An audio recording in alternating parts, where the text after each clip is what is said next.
तो कैसे हैं आप सब। इस रेनी सीजन आपके सर में हो जाती है बहुत सारी डैंड्रफ। इस डैंड्रफ को इंस्टेंट रिमूव करने के लिए आप लगा सकते हैं ये मैजिक ऑयल का फॉर्मूला।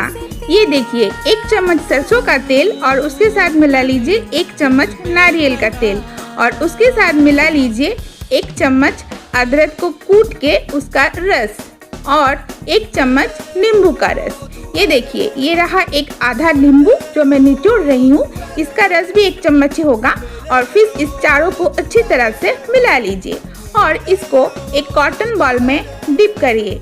ये देखिए, मैं ले रही हूँ एक कॉटन बॉल और इस कॉटन बॉल को अच्छी तरह से इस सॉल्यूशन में डिप करके अपने सर पे पार्टिंग करके अच्छी तरह से अप्लाई कर लीजिए और 1 घंटा रख के फिर शैम्पू कर लीजिएगा।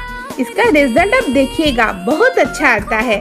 आप लोग जरूर ट्राई कीजिए। ये देखिए, मैंने कर लिया है, अब मैं शैम्पू करूँगी, आप भी ट्राई कीजिए। टाटा।